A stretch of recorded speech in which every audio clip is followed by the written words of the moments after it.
भूरा चिढ़ा और उसकी पत्नी बहुत गरीब पक्षी थे। दोनों की उम्र भी हो चुकी थी। उनकी 2 बेटियां थीं, जिनका नाम रानो चिड़िया और लाडो चिड़िया था। उन दोनों के माँ बाप अपने घर में ही मिट्टी के छोटे छोटे खिलौने और घर की सजावट का सामान बनाते थे और भूरा चिढ़ा जंगल में घूम घूम कर उन खिलौने को बेचा करता था। रेड लाइट होने पर जब हवाई मोटर रुकती तब भूरा चिढ़ा अपने खिलौने बेचने के लिए उन हवाई मोटरों की ओर दौड़ पड़ता था और अपने खिलौने उन पक्षियों को बेचा करता था।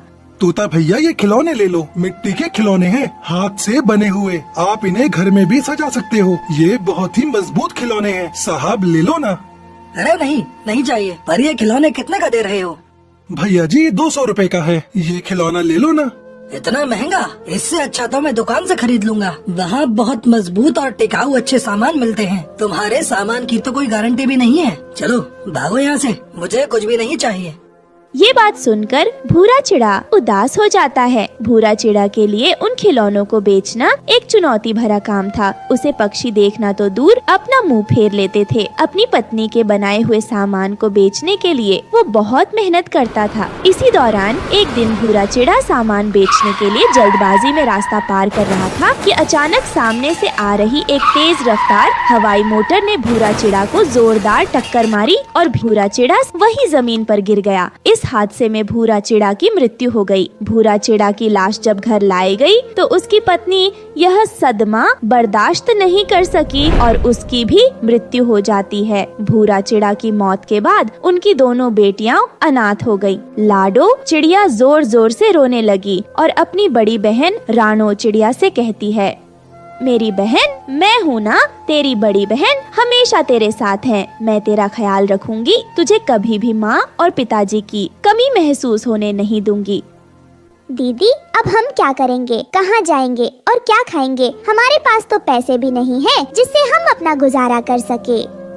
तू चिंता मत कर लाडो, माँ के बनाए हुए कुछ मिट्टी के खिलौने और सजावट के सामान रखे हैं जो बाबा ने बेचे नहीं। उन्हें बेचने से पहले ही माँ और बाबा हमें अकेला छोड़कर चले गए। हम उन सभी सामान को बेचेंगे और उनसे जो हमें पैसे मिलेंगे उससे हम अपना खर्चा चलाएंगे। तू फिक्र मत कर, मैं हूँ ना, मैं सब संभाल लूंगी।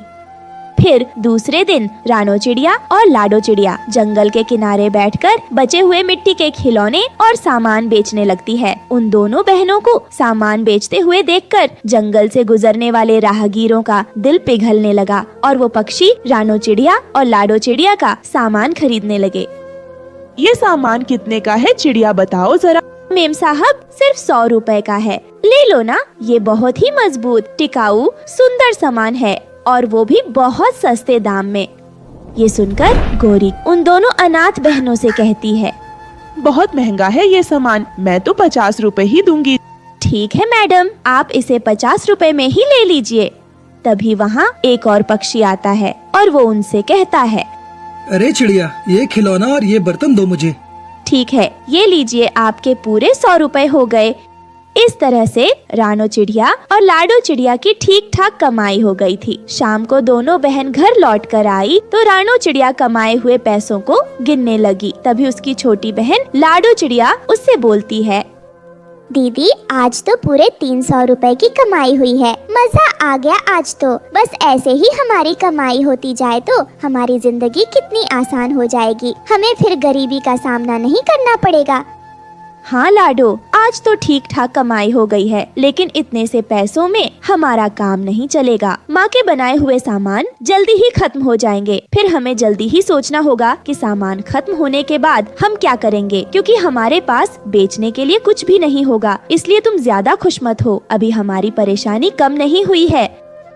रानो चिड़िया और लाडो चिड़िया बात कर ही रहे होते हैं कि तभी दरवाजा खटखटाने की आवाज आती है। रानो चिड़िया ने दरवाजा खोला तो देखा बाहर मकान मालिक भुल्ला चील खड़ा था। उसे देखकर दोनों बहनें घबरा जाती हैं। तभी वो मकान मालिक उनसे कहता है, अरे चिड़िया, तुम्हारे बाप ने पिछले 6 महीने का किराया नहीं चुकाया था और इस महीने का किराया भी बाकी है। बताओ मुझे कब तक किराया चुकाने का इरादा है तुम्हारा? उन सब पैसों के हिसाब से 6 महीने का किराया 3000 होता है। तो मुझे कल शाम तक तुम दोनों बहनें 3000 रुपए दे दो, नहीं तो तुम्हारा सारा सामान ले जाऊंगा और घर खाली करवा दूंगा, समझी या नहीं?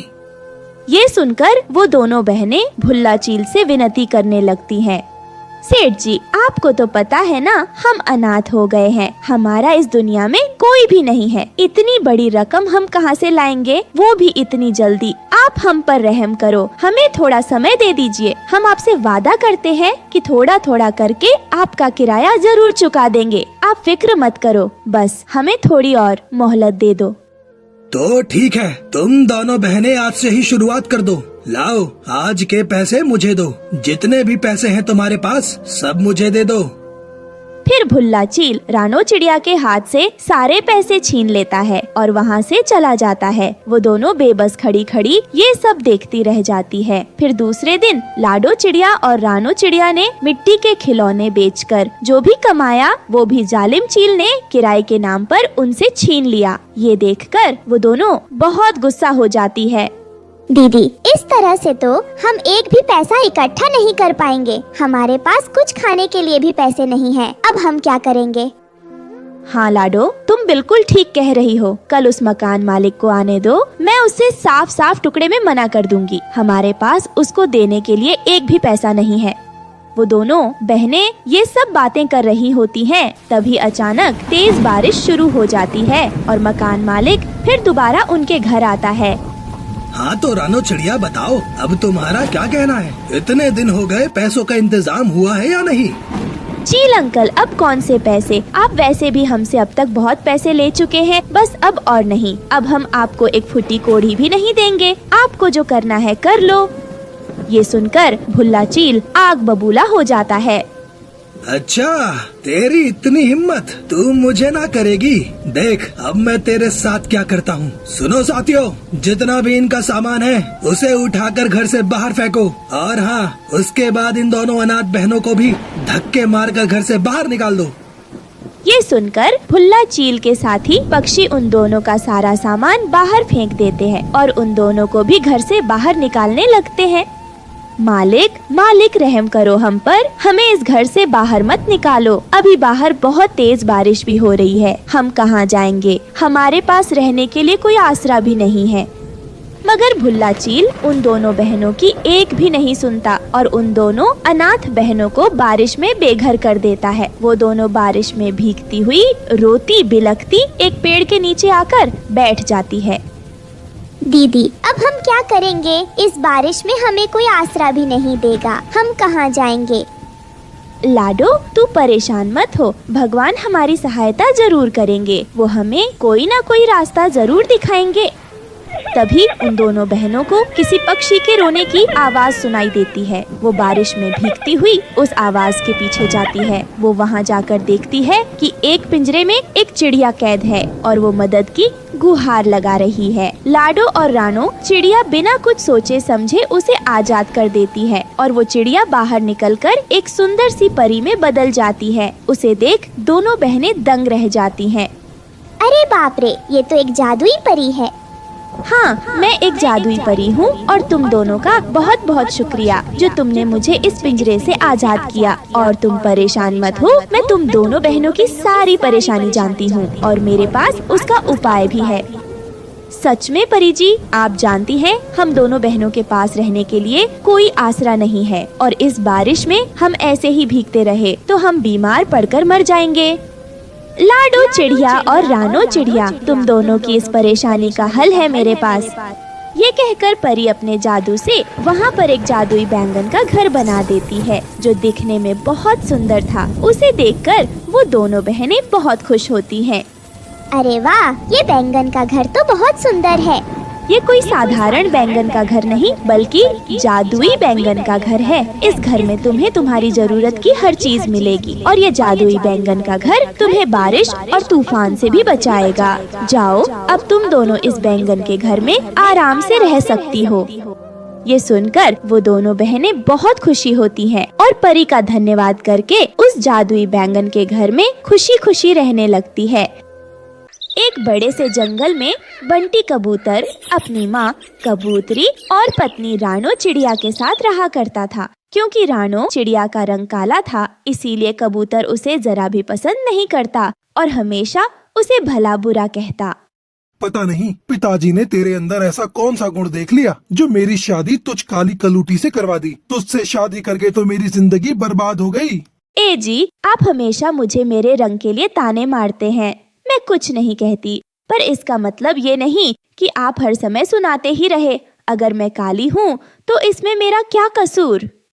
अगर तेरे काले होने में तेरा कसूर नहीं है तो हमारा क्या कसूर है? हाँ सही कह रही है, तू कसूर हमारा ही है जो हम तुझे इस घर में रहने के लिए, खाने के लिए और 2 वक्त की रोटी दे रहे हैं।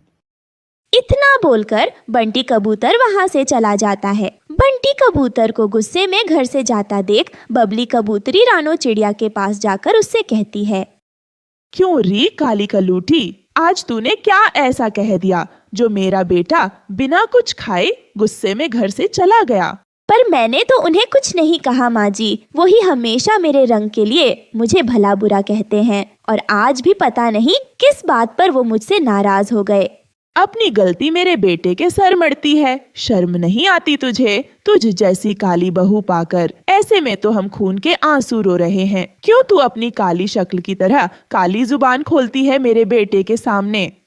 पर माँ जी, कबूतर जी की कसम खाकर कह रही हूँ, मैंने उनसे ऐसा कुछ नहीं कहा। मेरे बेटे की झूठी कसम खाती है। मेरे बेटे को मारना चाहती है कलमुही। जैसे तेरा काला रंग है वैसे ही आज तुझे मार मार के मैं काला भूत बना दूंगी। इतना बोलकर पास में रखा डंडा उठाकर वो रानो चिड़िया को पीटना शुरू कर देती है। बेचारी रानो चिड़िया इसी तरह से अपने ससुराल वालों के जुल्म सहती रहती है और चाहकर भी कुछ नहीं करती। माँ, तुम मुझे छोड़कर क्यों चली गई? देख रही हो तुम्हारी बेटी के साथ कैसा अत्याचार हो रहा है। अगर तुम मुझे बचपन में अकेला छोड़कर नहीं जाती तो पिताजी दूसरी शादी नहीं करते। अगर मेरी सौतेली माँ नहीं आती तो वो मेरी शादी ऐसे घर में ना कराती। माँ, मुझे तुम्हारी बहुत याद आती है, मेरे पास आ जाओ ना। इस तरह से रानो चिड़िया अपनी मरी हुई माँ को याद करने लगती है। ऐसे ही कुछ दिन बीत जाते हैं और एक दिन बंटी कबूतर नशे में घर आता है। हे भगवान, आज आपने कितनी ज्यादा पी ली है। आप जानते हैं ना, हमारे घर में कोई नशा नहीं करता। सोचिए पिताजी के दिल पर क्या बीत रही होगी जब वो ऊपर से आपको ऐसे नशे में देखते होंगे। तो मेरा नशा करने की वजह भी तू ही है। मैं हर समय तेरा काला चेहरा नहीं देखना चाहता, इसलिए मैंने सोचा कि क्यों ना मैं शराब का सहारा ले लूं और नशे में भी तेरा चेहरा काला ही नजर आ रहा है मुझसे दूर हो जा। इतना बोलकर बंटी कबूतर रानो चिड़िया को धक्का मारकर घोंसले से निकाल देता है। बेचारी रानो चिड़िया घोंसले के बाहर बैठकर रोने लगती है और तभी उसकी सांस आ जाती है। आज फिर से मेरे बेटे ने तुझे अपने कमरे से निकाल दिया। माँ जी, आप अपने बेटे को समझाइए ना, वो आपकी बात जरूर मानेंगे। उन्हें बताइए कि मैं उनकी बीवी हूँ, मैं जैसी भी हूँ वो मुझे अपना ले। अरे, तुझसे गोरा तो काला कौवा है, पर जब इंसान काले कौवा की इज्जत नहीं करता तो हम पक्षी तुझ जैसी काली चिड़िया को क्यों सहारा दे। और भूल मत, मेरे घर में सब गोरे और सुंदर हैं सिवाय तेरे। बबली कबूतरी यूं रानो चिड़िया को उसके रंग के लिए भला बुरा बोलकर चली जाती है। अब इस तरह से कुछ दिन बीत जाते हैं और ऐसे ही एक दिन, माँ, क्या मैं दूसरी शादी नहीं कर सकता? क्या हम इस कलमुही को घर से निकाल नहीं सकते? मैं और इस कलमुही के साथ अपनी जिंदगी नहीं गुजार सकता। ऐसे भी पिछले 3 सालों से इसके साथ रह रहा हूँ। बेटा, हम इसे घर से निकाल नहीं सकते। मरने से पहले तेरे पिताजी सारी प्रॉपर्टी इसके नाम कर गए। अगर हमने इसे घर से निकालने की कोशिश करी तो कहीं ऐसा न हो कि हम ही बेघर हो जाएं। जब तक ये खुद कलमुही घर छोड़कर नहीं जाती, ना हम कुछ नहीं कर सकते। माँ, अगर मैंने और एक दिन इस काली कलूटी की शक्ल देखी ना तो मैं पागल हो जाऊंगा। बेटा तू ऐसी बातें क्यों कर रहा है? हम कर तो रहे हैं। इस कलूटी को टार्चर एक दिन खुद ही परेशान होकर घर छोड़कर चली जाएगी। पता नहीं माँ, वो दिन कब आएगा, पर अभी मैं और इस कलमुही का चेहरा नहीं देख सकता। उसका काला चेहरा देखते ही मेरे शरीर में आग लग जाती है। मैं जा रहा हूँ अपने दोस्तों के साथ। इतना बोलकर एक बार फिर से बंटी कबूतर गुस्से में घर से निकल जाता है। इस बार घर से निकलते ही कबूतर का एक्सीडेंट हो जाता है, जिसमें कबूतर को काफी चोट लग जाती है। उसका एक पंख टूट जाता है, जिस वजह से अब कबूतर उड़ नहीं सकता था। अजी, आपको क्या हो गया? हे भगवान, आपको किसकी बुरी नजर लग गई जो आपके साथ ऐसा हो गया? अरे तेरे होते हुए मेरे बेटे को किसकी नजर लगेगी? तू ही इसकी कुंडली में शनि ग्रहण बनकर बैठी है। हाय, मेरा बच्चा कितनी चोट खाकर घर आया है। अपनी सास की ऐसी बातें सुनकर रानो को और भी बुरा लगता है, पर वो हिम्मत नहीं हारती और अपने पति की दिन रात सेवा करती है। वहीं दूसरी ओर कबूतर की नौकरी चली जाती है, जिस वजह से वो कबूतर अपनी माँ के हाथों में पैसे तक नहीं दे पाता। पता नहीं मैंने पिछले जन्म में कौन से पाप किए थे जो इस जन्म में काली बहू मिली। मेरा बेटा एक ढंग का था, पर वो भी हाथ पैर टुड़वा कर आ गया। अब ना काम करता है न धंधा, घर कैसे चलेगा? ना जाने कब तक मैं इन दोनों का बोझ को संभालूंगी। अपनी माँ की ऐसी बातें सुनकर कबूतर के दिल को बहुत ठेस पहुँचती है और इसे समझ आ जाता है कि उसका भला रानो चिड़िया के अलावा कोई नहीं चाहता। रानो, मैंने तुम्हारे साथ इतना बुरा किया, पर फिर भी आज तुम मेरे साथ खड़ी हो। एक मेरी माँ है जिनके लिए मैंने इतना सब कुछ किया, वो ही मुझे ताने दे रही हैं, बस इसलिए क्योंकि अब मैं उनके हाथों में पैसे नहीं थमा पा रहा। भगवान बस हमारी परीक्षा ले रहे हैं और मैं आपको इस परीक्षा में फेल नहीं होने दूंगी। तभी बबली कबूतरी वहाँ आ जाती है। क्या कहा तूने? हाँ, मेरे पीठ पीछे मेरे बेटे से मेरी बुराई कर रही है। भूल मत, तू अपने जिस पति से मेरी बुराई कर रही है वो भी तुझसे नफरत करता है। माँ, मैं रानो से नफरत करता था, पर मैं उससे बहुत प्यार करता हूँ। रानो मेरी पत्नी है और मेरा फर्ज बनता है कि मैं उसके साथ खड़ा रहूँ। इसलिए रानो को बाहर नौकरी करने की इजाजत मैं देता हूँ। कुछ दिन ऐसे ही चलता है और बबली कबूतरी को अपनी गलती का एहसास होता है और बहुत जल्द बंटी कबूतर ठीक हो जाता है। फिर सभी खुशी खुशी रहने लगते हैं। सुंदरवन नाम का एक बहुत खूबसूरत जंगल था। उस जंगल में बहुत सारे पक्षी रहा करते थे और उस जंगल में कुछ ही दिनों बाद बारिशों का मौसम आने ही वाला था। तभी रानो चिड़िया अपने दोस्तों से कहती है, अरे दोस्तों, सुनो सुनो, कुछ ही दिनों बाद जंगल में बारिशों का मौसम आने ही वाला है, लेकिन हम सब ने अभी तक अपने घोंसला तैयार नहीं किए हैं, तो मुझे डर है कि कहीं अभी बारिश ना हो जाए। इसलिए मेरा ख्याल है हम सभी को अपना अपना मजबूत घर बना लेना चाहिए, ताकि बारिश आने पर हमें कोई परेशानी झेलनी ना पड़े। तभी भूरा चिड़ा रानो चिड़िया की बातों से सहमति जताते हुए सब पक्षियों से कहता है, हाँ हाँ रानो चिड़िया, सही बोल रही हो। हम लोगों ने अभी तक अपना घोंसला तैयार नहीं किया है। हमें बहुत जल्द अपना अपना घोंसला तैयार कर लेना चाहिए, क्योंकि बारिश का कोई भरोसा नहीं, कब तूफानी रूप ले ले। इसलिए हमें जल्दी जल्दी अपने घोंसले तैयार करने होंगे। ये बात सुनकर कालू कौवा कहता है, अरे अरे रानो चिड़िया और भूरा भाई, तुम लोग अभी से घर बनाओगे? इतनी जल्दी भी क्या है? अभी तो बारिशों के मौसम में बहुत दिन है। मैं तो बाद में बना लूंगा आराम से अपना घर, अभी से क्यों परेशान होना। अरे नहीं कालू कौवा, हमें जल्दी से जल्दी घोंसला बनाना पड़ेगा। क्या पता किस टाइम बारिश हो जाए, मौसम का थोड़ी भरोसा होता है। वो तो हमें ही पहले से तैयारी करनी चाहिए, ताकि आगे चलकर हमें किसी परेशानी का सामना न करना पड़े। ये सुनकर कालू कौवा मन ही मन कुछ सोचने लगता है। इन लोगों को अपना घोंसला बनाने देता हूँ, फिर इन्हें डरा धमकाकर इनका घोंसला हथिया लूंगा और मुझे मेहनत करनी भी नहीं पड़ेगी। मुझे बना बनाया घर भी मिल जाएगा। ये बिल्कुल सही रहेगा। तभी भूरा चिड़ा कालू कौवा से कहता है, तो कालू कौवे बताओ, घोंसला बनाने के लिए हमारे साथ लकड़ियाँ इकट्ठा करने जाओगे कि नहीं? अरे रानो चिड़िया और भूरा चिड़ा, अभी मेरा मन नहीं है, मैं बाद में बना लूंगा। तुम लोग जाओ और अपना पक्का घोंसला बना लो। ठीक है कालू कौवे, तुम्हारी मर्जी। चलो भूरा चिड़ा, हम लोग घोंसले के लिए लकड़ी इकट्ठा करने चलते हैं। फिर रानो चिड़िया और भूरा चिड़ा जंगल में लकड़ी ढूंढते ढूंढते उड़ते उड़ते जा रहे थे। फिर एक जगह नीचे जमीन पर रानो चिड़िया को लकड़ियाँ पड़ी दिखती है। अरे सुनो सुनो भूरा चिड़ा, ये देखो यहाँ पर कितनी सारी लकड़ियाँ पड़ी हैं। चलो नीचे चलो और देखो ये बहुत मोटी मोटी मजबूत लकड़ियाँ हैं। चलो भूरा चिड़ा इसे ले जाते हैं और अपना घोंसला इससे मजबूत बनाते हैं। फिर रानो चिड़िया और भूरा चिड़ा लकड़ी को अपने अपने पंजे में उड़ते उड़ते घोंसले बनाने के लिए जा रहे थे। कुछ समय बाद रानो चिड़िया और भूरा चिड़ा मेहनत करके लकड़ी से अपना घोंसला बना लेते हैं। फिर तुरंत बादल गरजने लगता है और थोड़ी थोड़ी बारिश भी होने लगती है। इसे देखकर रानो चिड़िया भूरा चिड़ा से कहती है, अरे अरे देखो देखो भूरा चिड़ा, बारिश होने लगी है। ये तो अच्छा है, हमने वक्त रहते अपने घोंसले तैयार कर लिए, वरना पता नहीं हमारा क्या होता। चलो अपने अपने घोंसले के अंदर चलते हैं। फिर उसी समय कालू कौवा और गौरी वहाँ आ जाते हैं। सुनो रानो चिड़िया और भूरा चिड़ा, तुम लोग यहाँ से चले जाओ। अब इस घर में कौवी और मैं रहेंगे। अरे अरे क्या बोल रहे हो कालू कौवे, हम लोगों ने कितनी मेहनत से अभी ये घर बनाया है और तुम ये कह रहे हो कि हम तुम्हें ये घर दे दे। तुम्हारा दिमाग तो सही है ना? तो क्या हुआ रानो चिड़िया, अब ये घर मेरा है, यहाँ से चले जाओ, नहीं तो मैं तुम्हें चोंच मार मार कर घायल कर दूंगा। अरे कालू कौवे, ये क्या बोल रहे हो? खुद मेहनत करके घर नहीं बना सकते? हम लोगों ने अभी अभी मेहनत करके ये घर बनाया है। तो कालू कौवे तुम यहाँ नहीं रह सकते, यहाँ से चले जाओ, समझे या नहीं?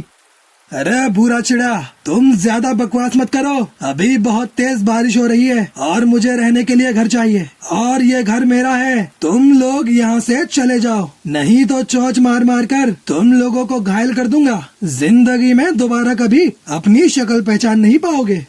ये सुनकर रानो चिड़िया डर जाती है और भूरा चिड़ा से कहती है, अच्छा कौवे, ठीक है, रख लो तुम इस घर को। चलो भूरा चिड़ा, हम लोग कहीं और जाकर रहने के लिए छत ढूंढते हैं। फिर रानो चिड़िया और भूरा चिड़ा वहाँ से चले जाते हैं और कालू और गौरी उनके घर को हथिया लेते हैं। रानो चिड़िया और भूरा चिड़ा पानी में भीगते भीगते उड़ते उड़ते जा रहे थे। अरे रानो चिड़िया, कालू कौवे ने तो हम लोगों का घर हथिया लिया और इस बारिश में हम लोग कहाँ जाएंगे? ऐसे तो हम बारिश में भीगते हुए बीमार पड़ जाएंगे। चलो चलो भूरा चिड़ा, थोड़ा और आगे चलते हैं, कुछ न कुछ रहने के लिए छत तो मिल ही जाएगा। फिर थोड़ी दूर जाकर उन्हें एक बड़े से घर में जादूगरनी लाडो चिड़िया बैठी हुई दिखाई देती है। अरे चिड़िया और चिड़ा, तुम लोग इतनी बारिश में क्यों भीगते भीगते रहे हो? रहने के लिए तुम्हारे पास छत नहीं है क्या? हाँ हाँ जादूगरनी जी, रहने के लिए हमारे पास छत नहीं है, क्या हम लोग अंदर आ सकते हैं? फिर जादूगरनी लाडो उन दोनों को अंदर बुला लेती है और फिर रानो चिड़िया अपनी सारी समस्या उस जादूगरनी को बता देती है।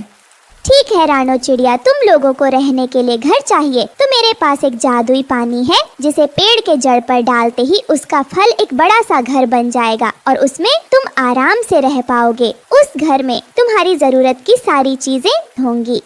ठीक है जादूगरनी, जैसा आपने बोला है मैं वैसा करूंगी। चलो अब मैं जाती हूँ, क्योंकि इस जादुई पानी को पेड़ में डालकर एक बड़ा सा घर भी बनाना है। फिर रानो चिड़िया और भूरा चिड़ा बारिश में भीगते हुए वहाँ से चले जाते हैं और जादूगरनी लाडो ने जैसा बोला था वैसा ही रानो चिड़िया और भूरा चिड़ा वो जादुई पानी सेब के पेड़ की जड़ों में डाल देते हैं और तभी एक जादुई सेब का घर उस पेड़ पर तैयार हो जाता है, जिसे देख वो दोनों बहुत खुश होते हैं।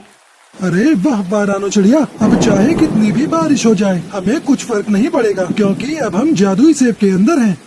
हाँ, ये जादुई सेब घर अंदर से बहुत अच्छा है। अब कितनी भी बारिश हो हमें कुछ फर्क नहीं पड़ने वाला, हम खूब एंजॉय करनेंगे इस बारिश को। और दूसरी तरफ कालू और गौरी का घर तेज बारिश और आंधी तूफानों से उसका घर टूट गया था और वो दोनों घर टूटने के कारण पानी में बहुत ज्यादा भीग गए थे। फिर भीगते हुए कालू और गौरी रानो चिड़िया के सेब घर के पास आते हैं। अरे रानो चिड़िया, ये सेब का घर तुमने कैसे बनाया? हमें भी अंदर आने दो, हमारा घर टूट गया है और हम लोग बारिश में भीग रहे हैं। अरे कालू कौवे, हम तुम्हें अंदर आने नहीं देंगे क्योंकि तुमने हम लोगों का घर हथियाया है। अरे अरे रानो चिड़िया, अब हमें अपने किए पर पछतावा हो रहा है, प्लीज अंदर आने दो। नहीं नहीं कालू, हमने कितनी मेहनत से घर बनाए थे और उस पर तुम लोगों ने कब्जा कर लिया। अब तुम्हारी यही सजा है कि तुम बिना घर के बारिशों में भीगते हुए रहो। तुम्हें ये कहावत याद है ना, जैसा करनी वैसा भरनी। कालू और गोरी खुले आसमान के नीचे बारिश में भीगते हुए बैठे होते हैं और अपनी गलती पर पछता रहे थे। वहीं रानो चिड़िया और भूरा चिड़ा अपने सेब घर में खुशी खुशी रहने लगते हैं।